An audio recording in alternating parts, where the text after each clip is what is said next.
আপনার কাছে জান্নাত চাই, আবার তারা আমার কাছ থেকে কি আশ্রয় চায়, কি পানাহ চায়? ফেরেশতাগণ বলেন, হ্যাঁ রব্বুল আলামিন, আপনার কাছ থেকে ওই জাহান্নাম দাউ দাউ করে জ্বলন্ত আগুন থেকে তারা পরিত্রাণ পেতে চায়। আল্লাহ পাক আবার সবকিছু জানার পরে আবার জিজ্ঞাসা করবেন, তারা কি আমার জান্নাত দেখেছে নাকি, তারা কি আমার জাহান্নাম দেখেছে নাকি? ফেরেশতাগণ রব্বুল আলামিন আল্লাহ আপনার কসম দিয়ে বলতেছেন, আর মাবুদ, এরা আপনার জান্নাত দেখে নাই, আপনার জাহান্নাম দেখে নাই। তবে তারা যদি আপনার জান্নাত কোন দেখে নিত, তাহলে তারা বেশি বেশি করে জান্নাত পাওয়ার আশা তারা করত। আর যদি জাহান্নাম খানা দেখে নিত, তাহলে তারা বেশি বেশি করে কান্না করত, কখনোই তারা হাসতো না। আল্লাহর নবী তিনি হাদিসের ভাষায় বলতেছেন, আল্লাহ পাকের ভাষা যখন এটা প্রয়োগ করতেছেন, আল্লাহ পাক সঙ্গে সঙ্গে তখন ওই ফেরেশতাদেরকে উপস্থিত করে আল্লাহ তিনি বলতেছেন, ফাউশহিদুকুম আন্নী কাদ গাফারতু লাহুম। আল্লাহ পাক তখন বলেন, ও আমার ফেরেশতারে, তোমরা আজকে সাক্ষী থাকো, এই জায়গায় উপস্থিত যত সবাই এই জায়গায় মজলিসে বসে গিয়েছি, আমি আল্লাহ তাআলা আমার দয়ায় আমি আল্লাহ তাআলা সবাইকে আমি আল্লাহ ক্ষমা করে দিলাম। তাই না? আল্লাহ সবাইকে ক্ষমা করে দিবেন, মাফ করে দিবেন। একজন ফেরেশতা আবার বললেন, হে রব্বুল আলামিন, তোমার একটা বান্দা রাস্তা দিয়ে চলে যাচ্ছিল, এই জায়গায় কাটিহারে এই জায়গায় প্রোগ্রাম হওয়া দেখে ওই লোকটা যখন কিছুক্ষণ না থামতে পারে সঙ্গে সঙ্গে বলতেছে, এই জায়গায় কি হচ্ছে? বলে জিকির আজকার হচ্ছে। লোকটা তখন এই জায়গায় এসে উপস্থিত হয়ে যায়। আল্লাহ বলেন, যারে ফেরেশতা তোমরা সাক্ষী দেখো, আমার রহমত থেকে কেউ নিরাশ হয়ে যায় না, সুতরাং এই উপস্থিত বান্দাটাকেও আমি আল্লাহ তাআলা সঙ্গে সঙ্গে বান্দাকে আমি ক্ষমা করে দিলাম। তার মানে বোঝা যায় আল্লাহ তাআলা তিনি সবাইকে ক্ষমা করে দেন। আমার সম্মানিত ভাইরা আমার, সুতরাং এদিক ওদিক ঘুরে পড়ে লাভ নাই। আজকে সময় আছে, সময় থাকতে গিয়ে আপনি মূল্যায়ন করেন সময়টাকে, সময়টা কাজে লাগান। যদি আজকে আপনি এই সময়টা যদি কাজে না লাগান, তাহলে কালকে আপনার জন্য কিন্তু এই জায়গায় জালসা কায়েম হবে না। আজকে যেহেতু জালসা হয়েছে, তার মানে আপনি আজকে সময়টা কাজে লাগান, আর এদিক ওদিক ঘুরে পড়তে লাভ নাই। আল্লাহ পাক বলেন, কোরআন বলছে, اتقوا الله حق تقاته ولا تموتن إلا وأنتم مسلمون। আল্লাহ তাআলা বলেন, ও ঈমানদারগণ, ইত্তাকুল্লাহ, আল্লাহকে দেখে ভয় করো, হাক্কা তুকাতি, যেমন ভাবে আল্লাহ পাককে ভয় করা উচিত ওইভাবে করে তোমরা আল্লাহকে দেখে ভয় করো। ওয়ালা তামুতুন্না ইল্লা ওয়া আনতুম মুসলিমুন, এবং তোমরা মৃত্যুবরণ ততক্ষণ পর্যন্ত করো না যতক্ষণ পর্যন্ত তোমরা মুসলমান না হয়ে যাও। এবার আপনি বলেন তো দেখি শুনি, যারা আজকে জালসা হচ্ছে তারপরে যারা ওই যে গোশতের ভান্ডারে ঘোরাঘুরি করতেছে, যারা রাস্তাঘাটে ঘোরাঘুরি করে, যারা মেয়েদের পিছনে ঘোরাঘুরি করতেছে, এরা কি আসলেই কি মুসলমানদের মধ্যে পড়ে নাকি? এরা তো না মুসলমানদের মধ্যে পড়ে না। আল্লাহ পাক তিনি ঘোষণা করে, ওয়ালা তামুতুন্না ইল্লা ওয়া আনতুম মুসলিমুন, বান্দারে যতক্ষণ পর্যন্ত মুসলমান না হয়ে যাবে ততক্ষণ পর্যন্ত তোমরা কবরের মধ্যে তোমরা যাইবে না। মুসলিম জাতি ও রত্ন, শোনেন মুমিন ভাই,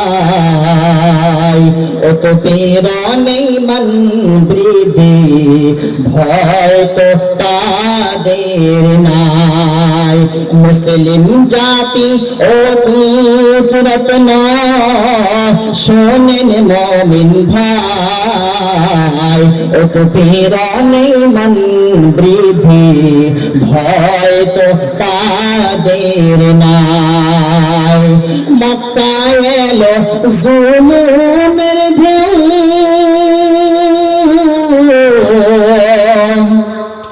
আত্মীয় স্বজন চিনল না কেউ।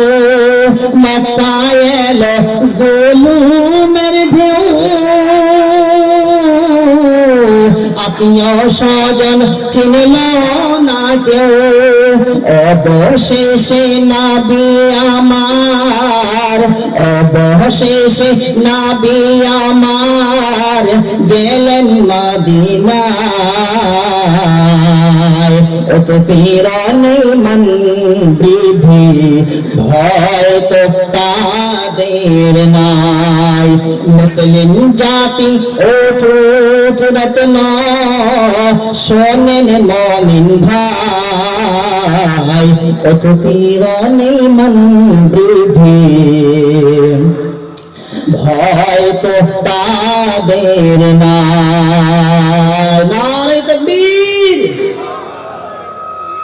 আমার আমি কথা বলতেছিলাম, আল্লাহ পাক তার দয়া তিনি দেখাচ্ছেন। দেখেন, যখন আল্লাহ পাক তিনি আসমান জমিন সৃষ্টি করলেন, মাখলুক তিনি বানাবেন, এই যে মানুষদেরকে আল্লাহ তাআলা তিনি দুনিয়ার বুকে সৃষ্টি করবেন, পাঠাবেন, তখন আল্লাহ তাআলা তিনি একখানা চিঠি লিখলেন। আর ওই চিঠিটা আজ পর্যন্ত আরো শাহজিনের মধ্যে উপস্থিত আছে। ওই চিঠিটাতে আল্লাহ লিখেই দিলেন, ইন্না রাহমাতি সাবাকাত গাদাবি। আল্লাহ বলছেন কি, আমার দয়া, আমার মায়া রাগ তো অতিক্রম করে চলে গিয়েছে।